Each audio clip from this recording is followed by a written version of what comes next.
The views and opinions expressed on Reasonably Speaking are those of the speakers and do not necessarily reflect the policy or position of the American Law Institute or the speakers' organizations. The content presented in this broadcast is for informational purposes only and should not be considered legal advice.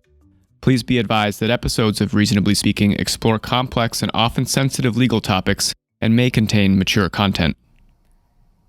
Welcome to Reasonably Speaking. The following is part 2 of a 2-part episode on race and policing. In this part, we continue the conversation with Sherrilyn Ifill, the 7th President and Director Counsel of the NAACP Legal Defense and Educational Fund, Barry Friedman, Professor at New York University School of Law and Director of NYU's Policing Project, and John Malcolm, Vice President of the Institute for Constitutional Government, Director of the Edwin Meese III Center for Legal and Judicial Studies, and Senior Legal Fellow at the Heritage Foundation. I met with Sherrilyn and Barry together and had a separate conversation with John. Let's begin part 2 by going back to Sherrilyn and Barry on the topic of new technology and data collection. We'll start with Sherrilyn, who poses a question to Barry about some of the positive uses.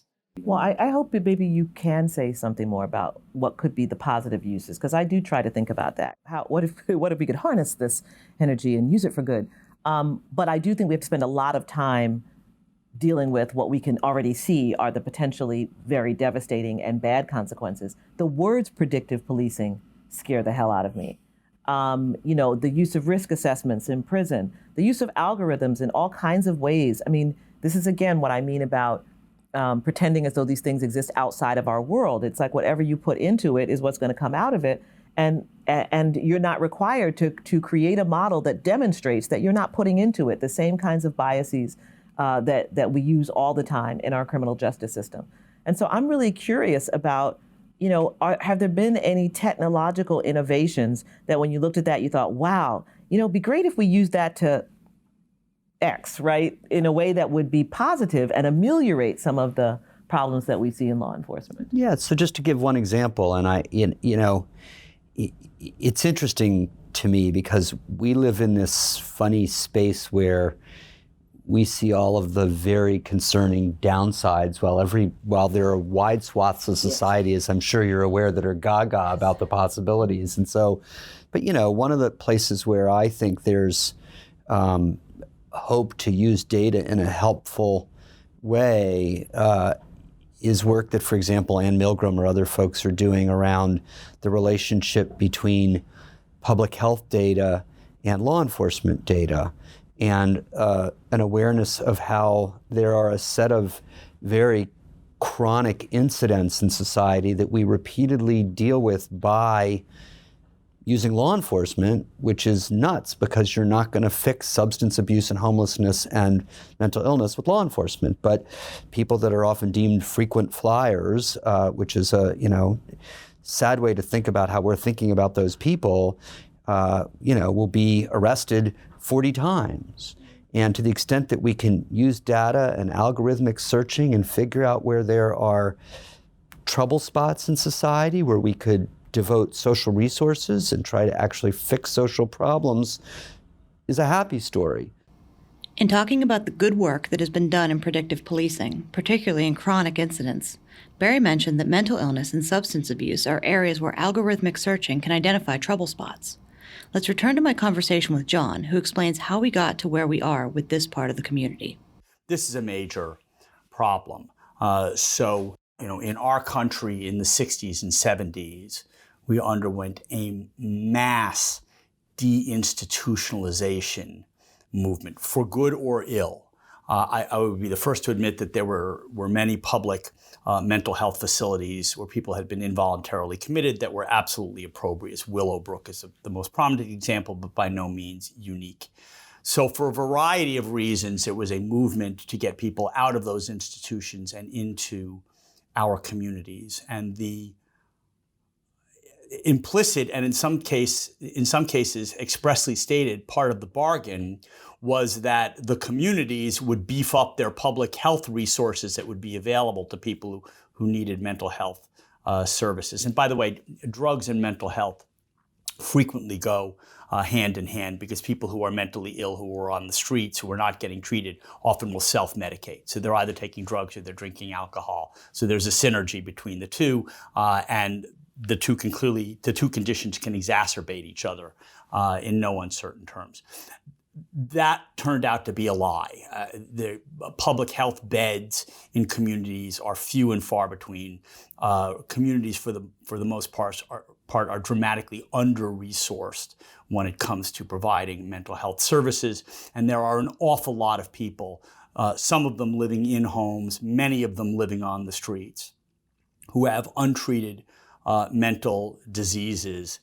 Some of them, particularly if they are schizophrenic or suffer from paranoid delusions, they're psychotic, can become violent. I mean, there is a reason why most mass shooters are suffering from severe untreated mental illnesses. So this is a massive, massive problem, and it pervades the criminal justice system. Only one aspect of this is the fact that it is the police officers on the streets who are designed by training to protect public safety who end up becoming de facto mental health counselors by having to confront these people. Another equally big problem is that these people are not diverted into mental health courts or some kind of a treatment drug courts, then they end up in the criminal justice system, and you end up having jails and in some cases prisons becoming de facto mental health facilities, which takes a huge amount of resources that are sorely needed to be devoted elsewhere. Let's return to Sherrilyn and Barry. We don't ask ourselves, to me, the most obvious question, which is, what's going to go wrong with this terrific idea? And if the idea is really terrific, we should have the courage to understand everything we can think that's going to go wrong, and then try to figure out whether we can keep the terrific idea while protecting against what's going to go wrong. Well, so here's the thing that's also super creepy, which is that the things that you and I think would constitute something going wrong, that there's not consensus on that. So you and I might say, this is going to mean that there will be this disproportionate effect in the African American community, and there are those who would say, right, because they're more likely to be engaged in criminal activity. Like we are, I mean, we have to be real that the truth is that there is a counter narrative that is deeply informed by entrenched racism that infects our criminal justice system also, so that even the evaluation of what is right, what is wrong, what is discriminatory, and what is not is contested. And that's why I'm wondering if we shouldn't be using these technologies and these algorithms and all of this available information that's supposed to speed everything up, that we should be turning it more on law enforcement. In other words, there's a lot we could learn. You know, there's not a police officer I've met who hasn't told me about the bad apples, right? And that, you know, it's not all of us. And I do have met and know a number of excellent law enforcement officers who are thoughtful. Many of them know that there are deep cultural problems in policing. Many of them are working on trying to break through some of those issues. Most of them just feel disempowered and don't feel they can do anything about it and try just to be personally police officers who have integrity. But it just is astonishing to me what we learn when we start digging, and the digging usually only happens as a matter of litigation. So why aren't we just surveying and evaluating police departments and even police officers, you know, recruits and police officers at various stages in the career, to begin to understand, how do you become a bad apple? To begin to understand, what are the characteristics that we could see across a department that suggest this is a department in which they are headed for an incident, right? Because, you know, here are the 5 things that we know are present in every department where somebody's, you know, unconstitutionally harassed or killed or whatever, right? I don't hear those conversations, and it seems to me like that might be, why aren't we starting there? You couldn't be more right. I mean, this made me have 2 very different thoughts, so I'll take them in order. But one, I'll expand on this notion about the technologies ought to be available to regulate. Again, this is this whole idea of regulating the all-powerful state. And so whether it's early intervention systems and using algorithms to identify cops that are, look, a lot of the bad things that happen from cops who've been on a number of very stressful calls. They've dealt with problems we don't want to have to deal with on a regular basis, but we ought to be able to identify the warning signs and figure out, you know, what needs to be done, and we can use the tools for that. Give you another example: body cameras. So everybody went nuts over body cameras, and this was the great hope was going to be we're going to make policing accountable by putting cameras on cops. unbelievably expensive. The cameras aren't looking at the cops, they're facing out.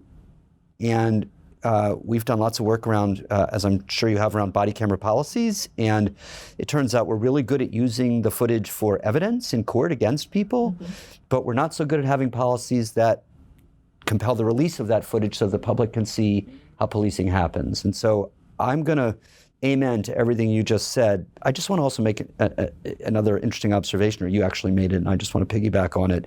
And again, I almost have goosebumps at how much we're thinking down the same road. So in this work that I'm talking about, what do we mean by public safety and how do we accomplish it? As I drive down paths from sort of a scholarly perspective, I've found myself intrigued by how often the road leads to ideological disagreement. And so, I'm utterly persuaded, and we're starting to have, good social science that will show this, that there are a lot of interventions other than law enforcement that would be a lot cheaper. Like I recently learned that, the cost of a jailbread in New York City for a year is $200,000. So, right? We could do a lot with $200,000 other than incarcerating somebody. But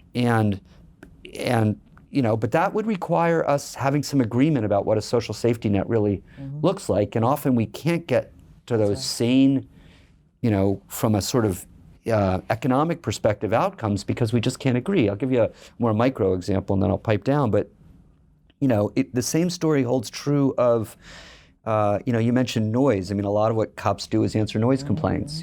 Somebody wants to have a party, somebody doesn't. Somebody's having a parade, somebody doesn't want to have a parade. And again, it's writ smaller social disagreement. And it's sad to think about this now at a time when I feel like social disagreement's just shattering, because we would do so much better and prosper if we could figure out a way to get to sane outcomes by looking at things as a way of solving problems rather than just fighting over them. And I think you're right about not only would it be most cost effective, but it actually it seems to me, would be helpful economically, because we actually do need more people who are youth counselors, and we do need more people who are, mental health counselors, and people who do conflict resolution, and people who do community conferencing, and all this other stuff. And imagine how exciting it would be if you were a public safety officer. You were not a police officer, but you were a public safety officer. You were on the mental health team. You were on the youth team. You were on the conflict resolution team, right? You were on the neighborhood, environment team. I mean, there are all kinds of ways in which it seems to me you could actually be training people to do what our communities need. And to your point of, this moment that we're in, not only in this country, but globally, what we need now more than ever is actually people who know how to bridge micro gaps, between individuals, and who know how to respond to conflict. And actually, that's like an industry that we ought to be investing in right now, given this brave new world, as you say, we're in. It's a recognized problem that police departments are operating with limited resources. On the question of expense and how to make the most of the resources that they have, John argues that it is even more complicated because no two systems and no two communities need the same things. This has to be, again, there's no, I hate to use this phrase in the context of policing, there's no silver bullet to any of this. Training has to be a part of this. Recruiting has to be a part of this. They've got to come up with standards to get people who are prepared to do this job and are sensitive to these sorts of issues. Community policing is important. The problem, of course, with any of these things, and all of them need to be done, I absolutely acknowledge that, is that, one, they are expensive, and unfortunately training always seems to be the first thing that drops off, which is very regrettable. Two, they are having a lot of problems recruiting people, so police forces' manpower is down. And every time you have a police officer who is in training, or a police officer who is perhaps at a high school talking to students about what police officers do and how they do it, is a police officer who is not out on the street trying to stop a crime or respond rapidly if a crime occurs or if there is an incident. So there are real resource constraints, and these are tough issues to decide how to find that proper balance. but it has to be done. And the police officers that I have talked to, and there are many of them in small, large, and medium-sized police forces, they all realize it. They are just trying to find what is that proper balance and what is the most effective way to tailor that community policing to suit the needs of their community. And anybody who looks at a particular community and says, well, this worked in this community, let's just scale it up, you are embarking on a hope and a prayer. Maybe it works, maybe it doesn't. Far better is to get people who live in that community, know that community, are attuned to the community's leaders. They need to have a good relationship with the political figures and the community leaders, because inevitably, even with the most model police force, something bad is going to happen. And if there is a basic level of trust and people don't rush to judgment as to what it is that happened, if they have a confidence that things will be handled professionally with as much transparency as possible while still being fair to the people who are involved and fair to the justice system in its entirety, it can de-escalate a situation and can build into something positive. And if that trust is not there and it's handled badly, then a bad situation will just worsen. Let's go back to Sherrilyn, who explores where we can begin to make some changes that will have a real impact. And so it seems to me we're starving. We see this all the time with schools where, it's all these school police, but nobody's paying attention to how many counselors, if there are any counselors. The school nurse is one counselor. The counselor comes part-time. They're only there 2 days a week. What do young people need? Do they need more cops or do they need more counselors? This is a no-brainer. And yet we have it upside down. So where can we find a conversation that allows us to reorder our economic priorities and to recognize that this is a growth industry, if you will, that there's a cottage industry to be developed around how we interact with one another that tries to mitigate the need for violent intervention by the state. And that doesn't seem like, for me, that's not controversial, but I get your point, which is what I was suggesting earlier, which is that it is controversial, at least to some people. And I think we just have to start incubating it in the places where it's less controversial. In those places where there's some consensus and agreement that we went too far or that we went wrong or that we need to do this differently or that we are a multiracial city or town or county, and this is the direction we want to go in. We have to begin to workshop some of these things in micro towns and communities. Before you take it on the road to Chicago, you got to do it someplace small before Broadway. And I think that's because people need to know it can work. People need to know it can work. And that's what people are most afraid of, because they feel like if it doesn't work, the result is violent crime, and nobody wants that.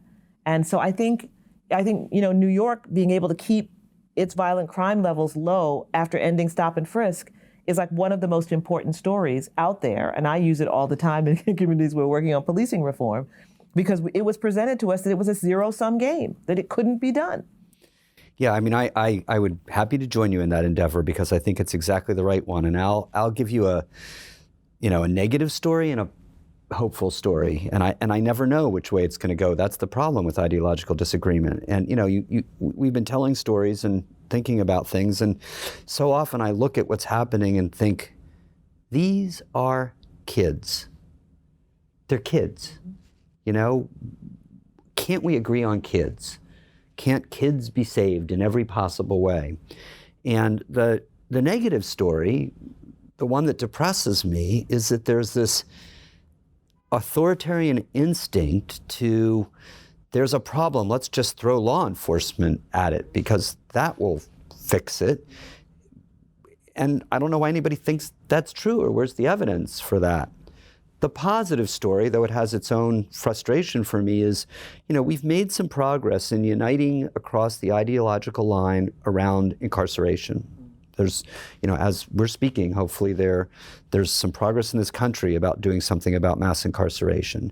And yet so few people that are focused on this issue right now go, whether it's upstream or downstream, to what I call the front door of the prison or the jail, which is law enforcement, and asks the question, can't we do things with this money and with our technology and with our goodwill to change lives for the better so that we don't end up here in the first place. And I wish we could forge that ideological agreement somehow, because I think we could make so much progress. Can I ask one other thing? Because I know that we have to end shortly, and this is a kind of pet peeve of mine, which is that there really is a role for our profession to play, and this is where you've been doing some extraordinary work, Barry, and we're both members of the ALI, and so we should be talking about the ALI, but it's not limited to the ALI. I really do believe that our profession has to take responsibility for our role. One of the issues that I'm hoping to work on, hopefully in the ALI over the next few years, is this issue of qualified immunity,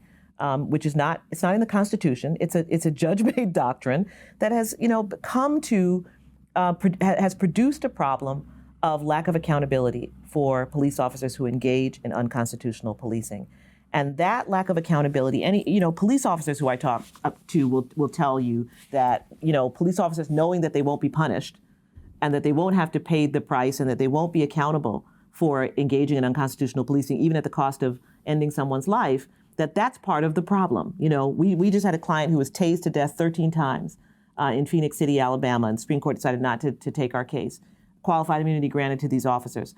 So that's a judge-made doctrine, and we can't, as a profession, make it as though it has nothing to do with us. We're just kind of watching all of this. There's always a little part for us to play as lawyers in thinking about how have we gone wrong. This isn't just about social dynamics, history, and politics. This is, principally about law as well, and we're contributors to the problem. And so the project that you began working on, I really do want you to talk about it because I think it's so important, is a way of the profession beginning to take responsibility for the role that we can play in imagining what some of that regulation might look like, in doing what we do really well, which is understand standards and codes of conduct and responsibility and behavior.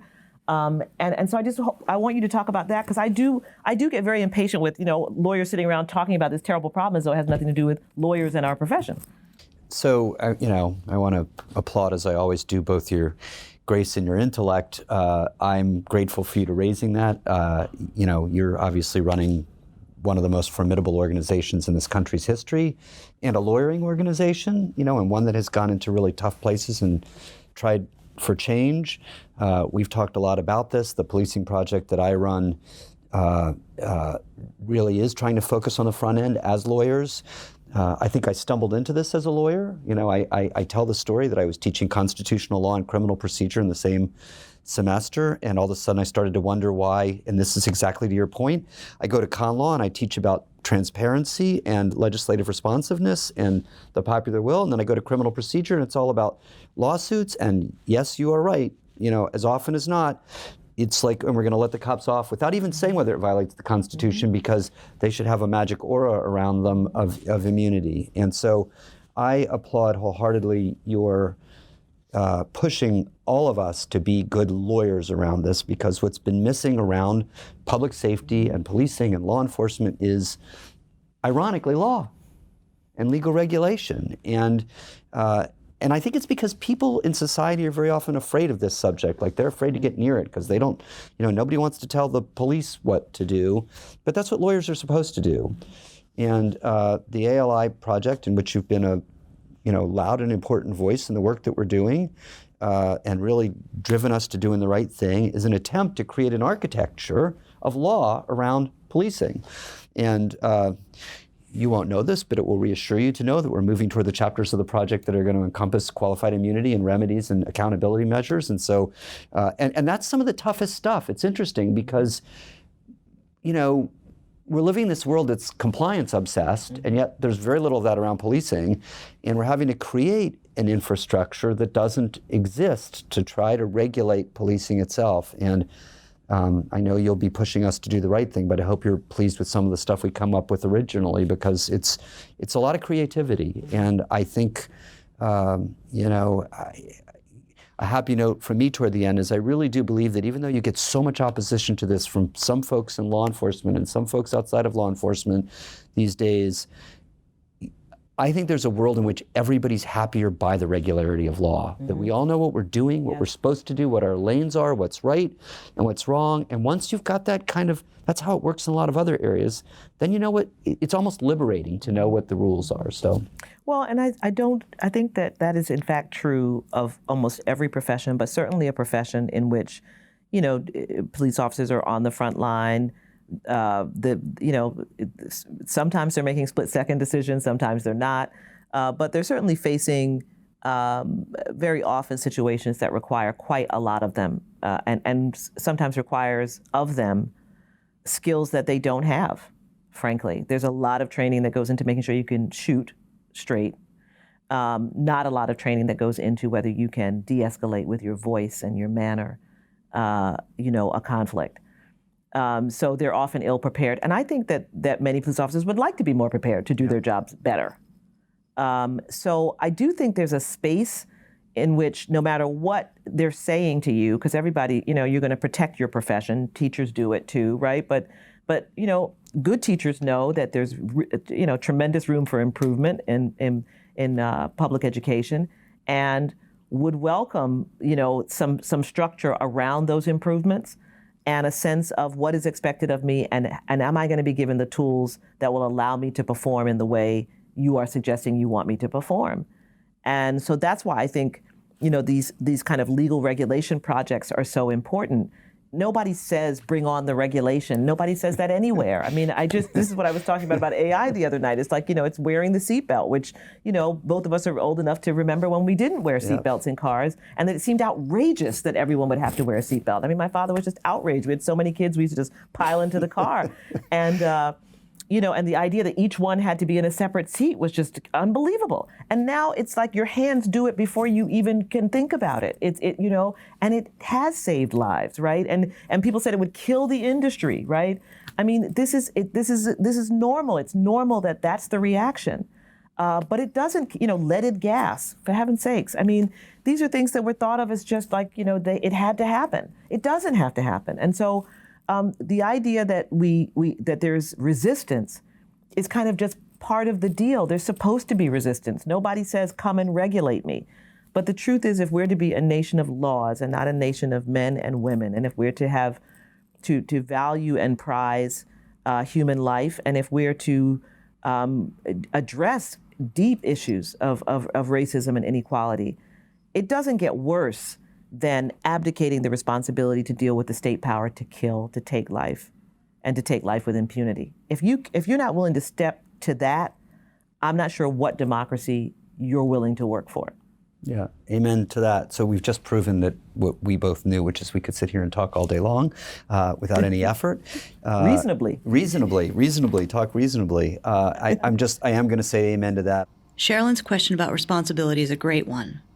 So, when we met, I posed Sherrilyn's question to John. How can your profession take responsibility for making a difference? Or more broadly, what roles can all people play in helping to move the needle in a positive way? Well, one, this will take time because there is that history there. I mean,